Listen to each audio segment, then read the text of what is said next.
Welcome to The Explainer. Today, we are jumping right into a pretty detailed op-ed that's framing the impeachment process against Philippine Vice President Sara Duterte in a fascinating way. It's not just a political fight, according to this piece. Nope, it's an unstoppable, constitutional process the author calls the wall of accountability. And to kick things off, let's just look at this quote. It's powerful. Congressman Joel Chua put it very bluntly after a huge court decision. The Supreme Court blanked her. The impeachment continues. That one sentence really captures the entire argument of the article we're looking at today. A critical legal door has just slammed shut, and now this whole thing is moving forward full steam ahead. So, how exactly did we get to this point? Well, the op-ed calls this section the machinery in motion, and that wording is intentional. It suggests that this isn't just your typical political drama, it's a constitutional machine that once you turn it on, might not have a reverse gear. Okay, so here is the absolute linchpin of the whole argument. On April 8th, 2026, the vice president's camp went to the Supreme Court. They asked them to please stop the impeachment hearings happening in the House of Representatives. And what happened? The court looked at the request and decided not to immediately halt the proceedings. Now, to really get why that's such a big deal, you need to know what a TRO is, a temporary restraining order. Think of it as a legal pause button.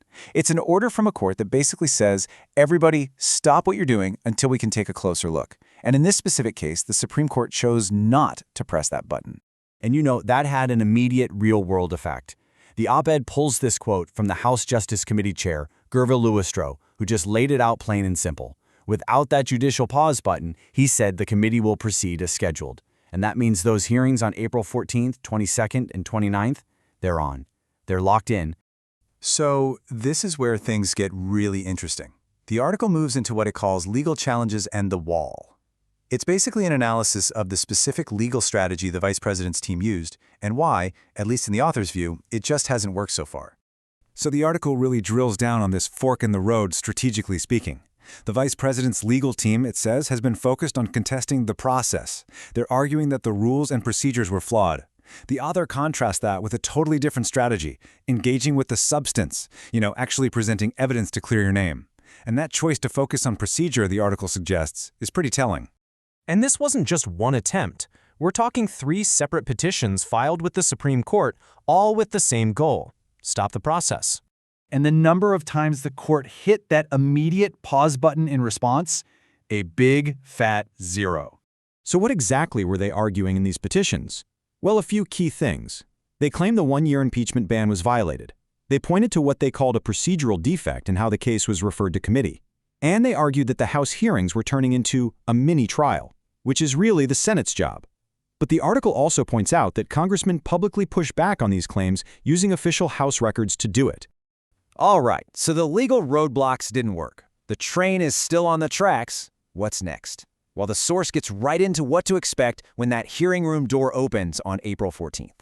And this is a really important distinction the op-ed makes, so let's be clear. What the April 14th hearing is a hearing to determine probable cause. What it is not is a trial to determine guilt. The whole point is just to see if there's enough evidence to even have a trial. It is not the final verdict.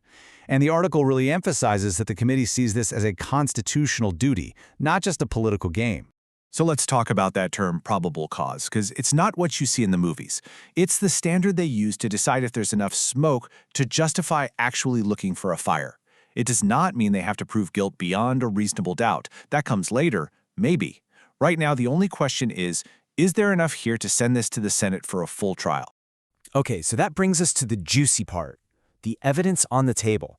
Let's look at exactly what the House committee is digging into based on the subpoenas that have gone out. Now, the op-ed pushes back really hard against any idea that this is just some kind of fishing expedition. The author argues the whole thing is evidence-based and document-driven and points to how incredibly specific the subpoenas are. This isn't just casting a wide net and hoping to catch something. They are targeting very specific people and very specific information.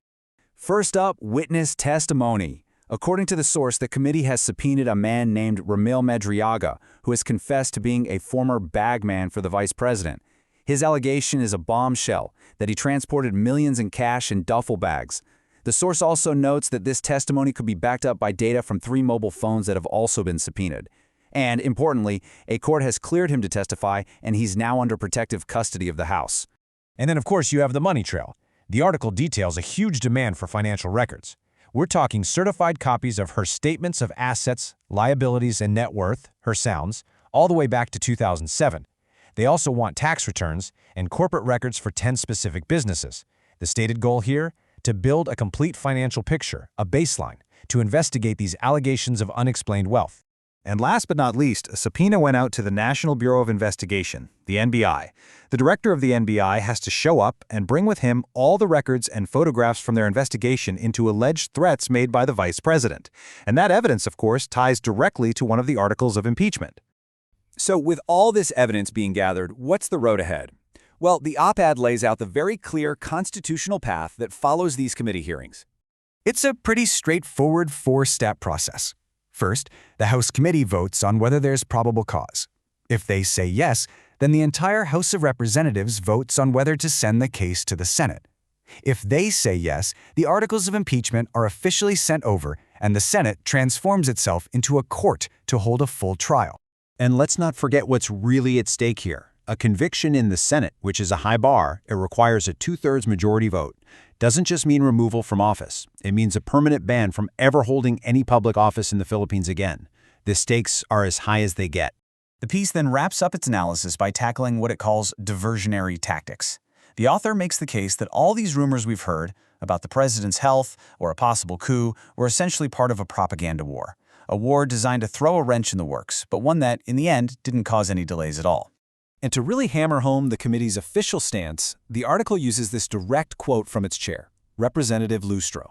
This process is not about politics, it is about upholding the Constitution and ensuring that no one is above accountability. That's presented as the core reason for this entire massive undertaking. And that's where the op-ed leaves us, with this big, central question. The author calls this process a wall of accountability. So what happens when a political defense, one built on legal challenges and procedure, runs smack into a constitutional process that, as the op-ed argues, is designed to have no easy exit? That is the question, and the answer, it seems, will only be found by letting the process play out.